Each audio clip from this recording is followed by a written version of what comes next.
नमस्कार, मैं कुसुम। आप देख रहे हैं खबर हर्पल न्यूज। अब चलते हैं आज की कुछ खास खबरों की ओर। कोलारस के सेसई पर 2 बाइक सवार में टक्कर होने से 4 लोग घायल हो गए। एक व्यक्ति की मौके पर ही मौत हो गई। घायलों को उपचार के लिए अस्पताल में भर्ती कराया गया है। कोलारस के सेसई रोड पर आज एक बड़ा हादसा हो गया जब 2 बाइकें आपस में टकरा गईं, जिसमें 4 लोग गंभीर रूप से घायल हो गए। वहीं एक व्यक्ति की मौके पर मौत भी हो गई। घायलों को उपचार के लिए जिला अस्पताल में भर्ती कराया गया है, जहां उनका उपचार किया जा रहा है। वहीं मौके पर मौजूद लोगों ने तुरंत घायलों को उपचार के लिए अस्पताल में फ़ोन भी किया और उन्हें तत्काल उपचार व्यवस्था भी उपलब्ध कराई। कोलारस से हमारे संवाददाता मुकेश गौड़ की खबर। माधव डिस्पेंसरी के सामने स्थित मां Shitala super speciality nursing home के अस्पताल में लापरवाही की शिकायत मिलने पर प्रशासन ने छापामार कार्रवाई की। जिला प्रशासन ग्वालियर ने अब कुकर मुत्तों की तरह शहर में उगाए नर्सिंग होम पर अपना शिकंजा कसना शुरू कर दिया है। पैथोलॉजिस्ट और नर्सिंग होम की देखरेख का जिम्मा संभाल रहे नोडल ऑफिसर डॉक्टर प्रतीक दुबे ने अपने अमले के साथ मंगलवार दोपहर शहर के मां शीतला सुपर स्पेशलिटी हॉस्पिटल पर छापामार कार्रवाई की। इस बारे में शिकायतें लंबे अरसे से स्वास्थ्य विभाग को मिल रही थीं। माधव डिस्पेंसरी के सामने मां Shitala super speciality nursing home में स्वास्थ्य विभाग की टीम ने मंगलवार को दोपहर छापा मारा। अस्पताल के संचालक और वहां तैनात कोई भी ट्रेन स्टाफ मौजूद नहीं मिला। छापामार टीम के तलब करने पर भी कोई डॉक्टर यह कहने आगे नहीं आया कि वह अस्पताल में भर्ती मरीजों का इलाज कर रहा है। कागजात की मांग की गई तो नर्सिंग होम में उपस्थित इक्के दुक्के कर्मचारियों ने बहानाबाजी करते हुए मना कर दिया। फिलहाल अस्पताल का पंचनामा बनाकर सील करने की कार्रवाई की गई है। देखिए ग्वालियर से हमारे संवाददाता की खबर। के कुछ हॉस्पिटल्स में जो है डॉक्टर नदारत रहते हैं और किसी और के नाम पर रजिस्ट्रेशन है, किसी और के नाम पर डॉक्टर है, कोई देख रहा है कोई नहीं देख रहा है। इस तरह की शिकायतें स्वास्थ्य विभाग में काफ़ी समय से मिल रही थी। कुछ ऐसी शिकायतें भी थी कि जेएच में जाते हैं पेशेंट, फिर वहाँ से उनको यहाँ पर शिफ्ट किया जाता है दलालों द्वारा। इस तरह की खबरें भी हमारे सुनने में आई थी। तो उसके लिए हमने यहाँ पर जब आके निरीक्षण किया, औचक निरीक्षक था हमारे द्वारा, तो उसमें देखा गया कि यहाँ पे किसी भी प्रकार का कोई स्टाफ, किसी भी प्रकार का कोई डॉक्टर नहीं पाया गया है और कोई भी जिम्मेदारी लेने के लिए तैयार नहीं है। आप देख सकते हैं यहाँ पे इतने गंभीर पेशेंट हैं, उसके बावजूद भी यहाँ पे किसी भी प्रकार का कोई जिम्मेदार आदमी अभी तक आगे नहीं आया है। अभी तक हम पंचनामा बनाने का तैयारी कर रहे हैं और हॉस्पिटल से कोई भी आदमी नहीं आया है जो ये बोल सके कि मैं यहाँ ट्रीटमेंट कर रहा हूँ। क्या नाम है हॉस्पिटल का? माँ शीतला मल्टी स्पेशलिटी। अटेंडर और पेशेंट से बातचीत करी, उस बारे में उनके द्वारा कोई कमी कुछ पाई कि आपने इस तरह? अटेंडर ऐसे दवा में तो नहीं बोल रहे हैं, लेकिन मरीजों का कहना ये था कि कुछ मरीजों का इनमें से ऐसा कह रहे हैं कि हम पहले जेएच गए थे, फिर वहाँ से किसी कारणवश वो प्राइवेट में लाए गए हैं। हालांकि हो सकता है वो दवा में हों या फिर दलालों का नाम ना ले रहे हों। ये चीज़ें अब जांच का विषय है, उसको जांच करें। किस तरह की कार्रवाई की जा रही है यहाँ पर? अभी देखते हैं, पंचनामा तैयार कर रहे हैं और जो भी होगा उसे सील करेंगे अगर इस हिसाब से रहेगा। और हॉस्पिटल शहर में चल रहे हैं, देखे जा रहे हैं प्राइवेट में डॉक्टर नहीं है और कंपाउंडर डॉक्टर बन के चला रहे हैं। नहीं, वो उनकी कार्रवाई जो है मैंने आज ही ज्वाइन किया है, तो मैंने आज से शुरू कर दी है और एक आध दिन में आगे चल के आपको भविष्य में देखने को मिलेगा कि सारी चीज़ें जिले को अपन सुधार कर सकते हैं। आपको थोड़ा परिचय? मेरा नाम डॉक्टर प्रतीक दुबे है। मैं पैथोलॉजी और नर्सिंग होम का नोडल ऑफिसर। मैंने आज ही ज्वाइन किया है और आज मैंने अपना कारोबार संभालते हुए ही पहली हॉस्पिटल पर कार्रवाई की। Thank you. कोरोना के दौरान भर्ती किए गए स्वास्थ्य कर्मियों ने नौकरी से हटाए जाने पर प्रदर्शन करते हुए उन्होंने नौकरी पर रखे जाने की मांग की और कलेक्टर को ज्ञापन दिया।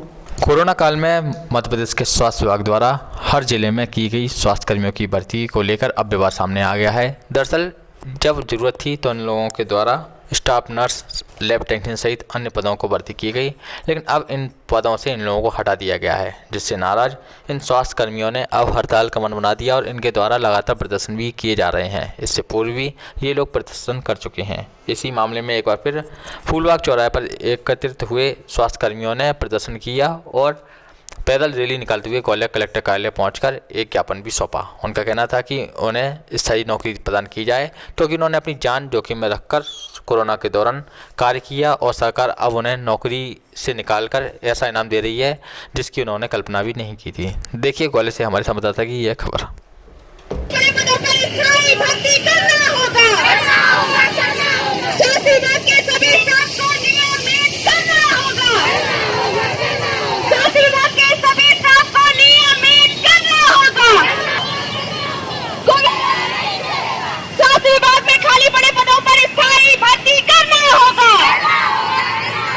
कोविड के दौरान सभी नर्सेज, फार्मासिस्ट, लैब टेक्नीशियंस को स्थायी करना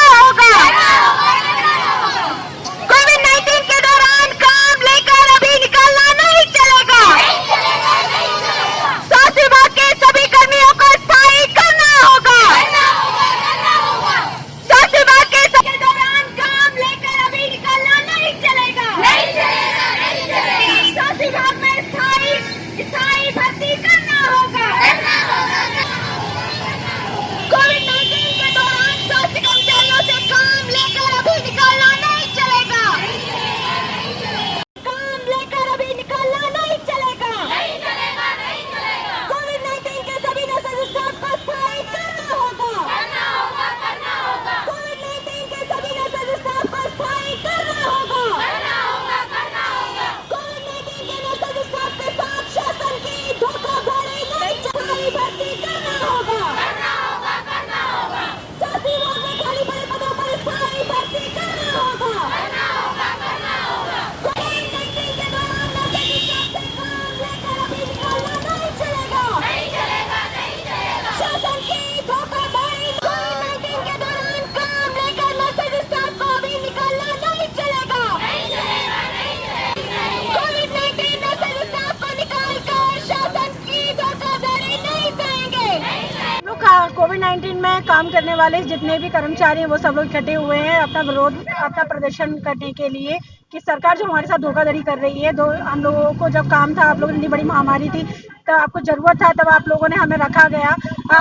आज भी आंकड़े कम नहीं है। उसके दौरान आप लोग है ना दूसरे लोगों की स्थायी नियुक्ति कर रहे हैं और हम लोगों को उधर से आप बेरोजगार करने की बात कर रहे हैं। तो इसके अगेंस्ट हम लोग क्या प्रदर्शन कर रहे हैं, क्योंकि जब पूरे देश में, पूरी कंट्रीज में, जितनी भी ऑल ओवर कंट्रीज में इसकी महामारी फैली हुई थी, इतने डेथ रेट बढ़े हुए थे, तब आपको जरूरत थी, तब हम ये गिनती की जितने लोग हैं 70 से 80 लोग, 90 लोग जो है उन लोगों ने ही काम किया था। उस टाइम आपके जो भी 50 से 60 जो भी कमा रहे थे, जिनके परमानेंट नौकरी थी, वो सब घर पे बैठे हुए थे। तब कोई बाहर नहीं निकला, कोई हमें देखने भी नहीं आता था। तब हमने इस टाइम पे काम किया है। तो आज अगर हम लोगों से ये कहा जाए कि आप लोगों को नहीं, आपकी जरूरत नहीं है, आंकड़े कम हो रहे हैं, हम लोग दूसरे लोगों को नियुक्ति करेंगे, तो इसकी बिल्कुल हम लोग अगेंस्ट हैं।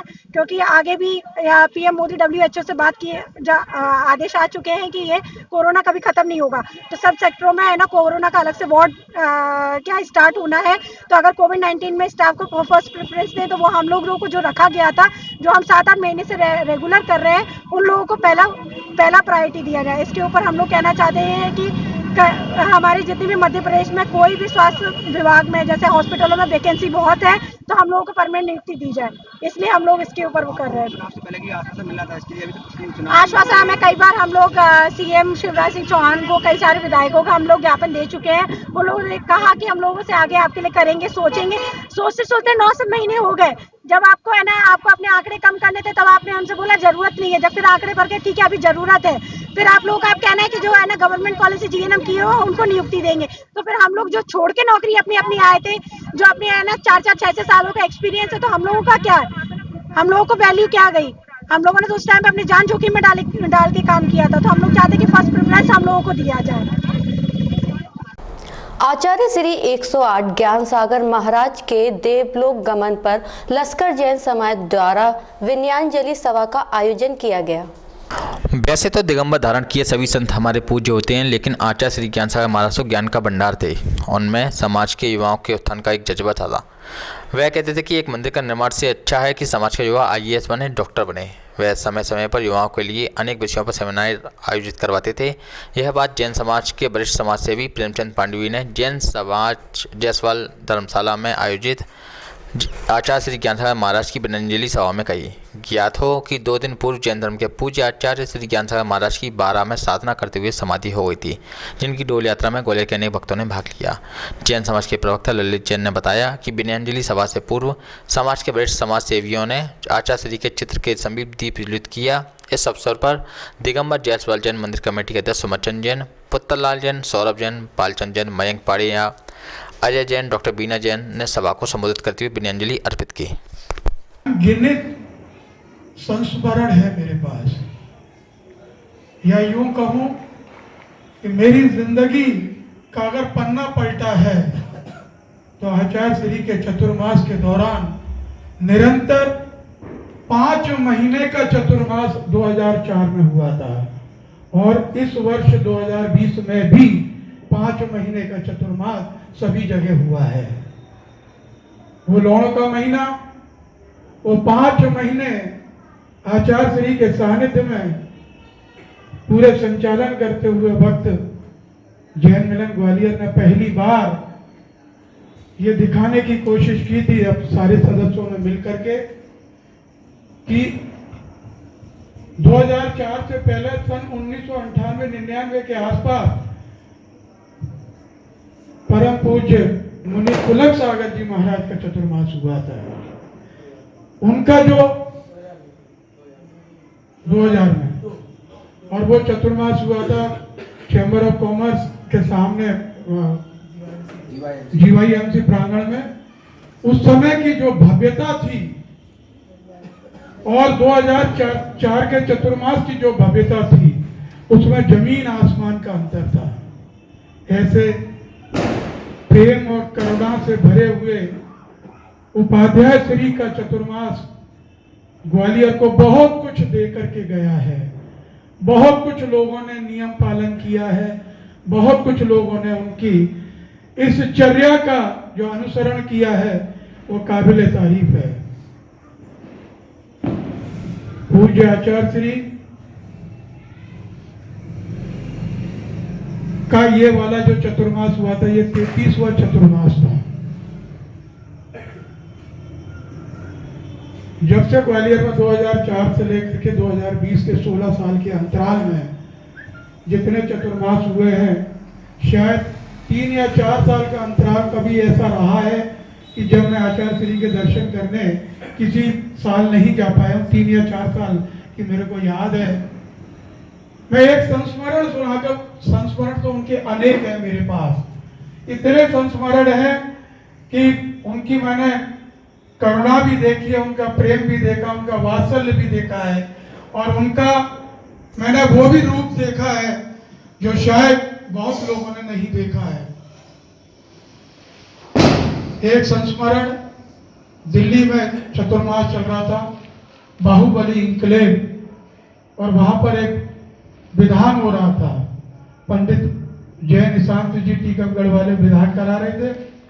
मैं दोपहर में गया, करीब 3 मैं और मेरी पत्नी दोनों थे, हम किसी काम से, व्यक्तिगत काम से।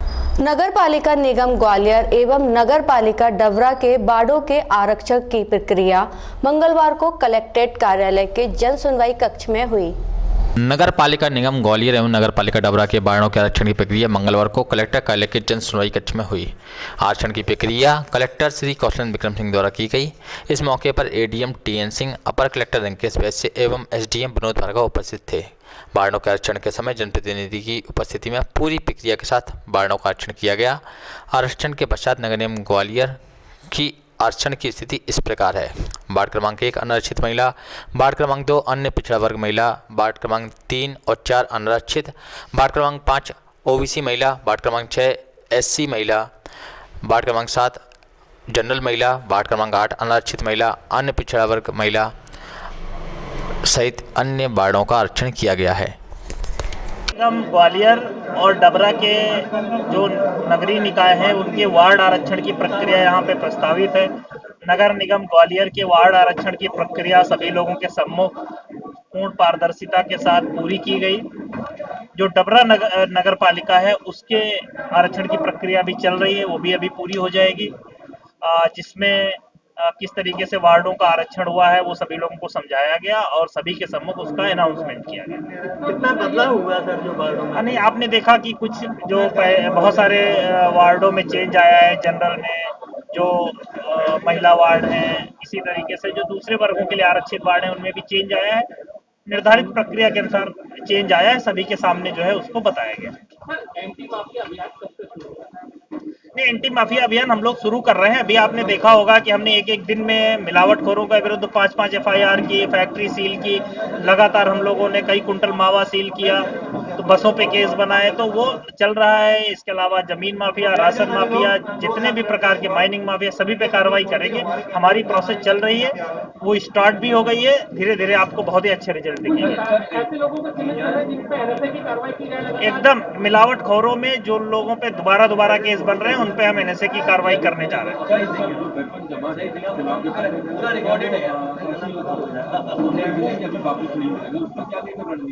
नहीं, अभी चुनाव का डेट नहीं पता है। जैसे ही आगे की नगरीय निकाय और उसका जैसे भी कोई अगर संभावित डेट आएगी, कुछ आएगा तो हम एसपी साहब के साथ बैठकर, अभी स्थिति स्पष्ट नहीं। प्रधानमंत्री एक बार चाहिए। अब डबरा की विधानसभा के नवनिर्वाचित विधायक सुरेश राजे का ग्वालियर में स्वागत किया गया। इस दौरान उन्होंने क्षेत्र के विकास को लेकर हमारे संवाददाता से चर्चा की।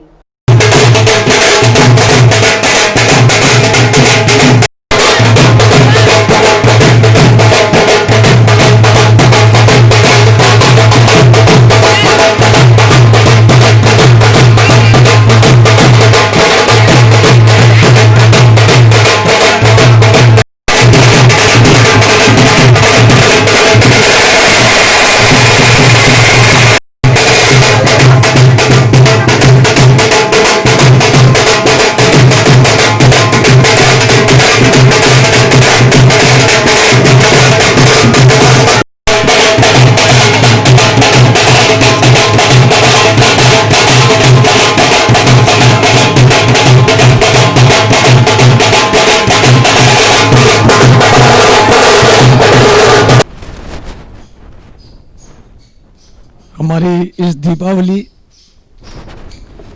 जैसे मेरे जीवन में खुशियों की बहार लेकर आई है, मैं चाहता हूं पूरे प्रदेश की जनता के साथ साथ मेरे क्षेत्रीय वासी डबरा विधानसभा की समस्त जनता जनार्दन पर मां लक्ष्मी की कृपा बरसती रहे, सभी धन धान हो, सारी विपदाएं मां लक्ष्मी दूर करे।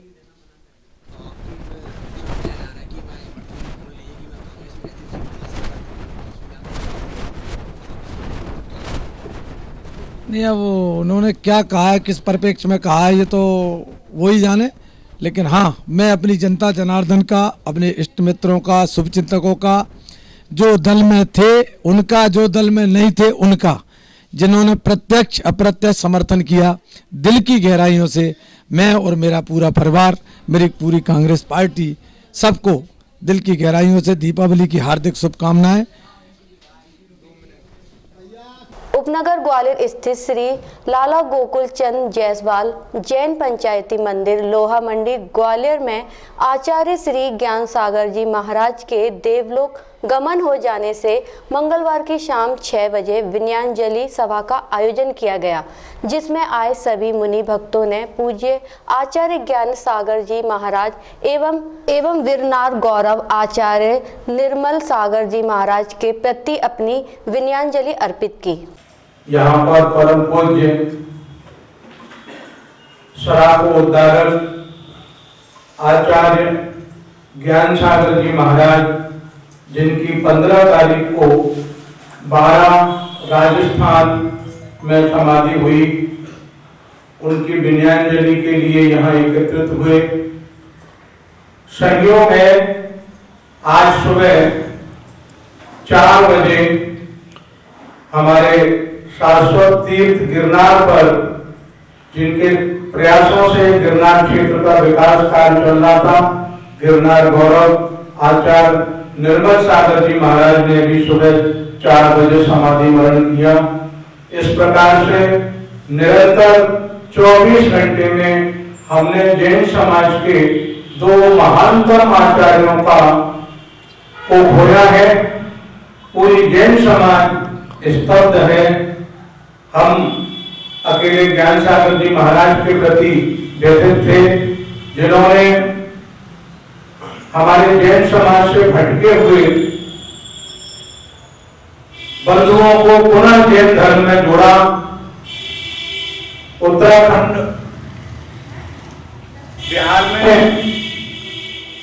और पूर्वांचल में आदिवासी क्षेत्र में जैन समाज के काफी परिवार रहते थे, लेकिन वे जैन समाज से विमुख हो गए थे। उन्हें आचार्य ज्ञान सागर जी ने पुनः जैन धर्म से जोड़ा। सराफ जनजाति, जो कि मूल रूप से जैन थी, लेकिन वो किन्हीं कारणों से जैन धर्म से पृथक हो गई थी, उनको लाए, इसलिए उन्हें सराफोद्धारक के नाम से जाना जाता है। आचार्य ज्ञान सागर जी महाराज वर्ष 1903 में लोहा मंडी जैन मंदिर में पधारे थे। उनके सानिध्य में यहाँ पर बहुत बड़ा इंद्रध्वज मंडल विधान का आयोजन किया गया था। उस समय महाराज जी के प्रयासों से इस मंदिर का जो जीर्णोद्धार का कार्य प्रारंभ हुआ था, वो आज भी निर्बाध रूप से जारी है। आचार्य ज्ञान सागर जी महाराज हमारे मुरैना जिले के रहने वाले थे और उनके गुरु भी मुरैना जिले के ही रहने वाले थे। आचार्य सुमत सागर जी महाराज, सुमत सागर जी महाराज के ही शिष्य थे आचार्य सन्मत सागर जी महाराज और आचार्य ज्ञान सागर जी महाराज। संयोग है कि ये तीनों मुरैना जिले के थे, इसलिए ग्वालियर चंबल संभाग से इनका गहरा नाता था। अब होगी आपसे अगले बुलेटिन में मुलाकात, तब तक के लिए बने रहिए खबर हर्पण न्यूज के साथ।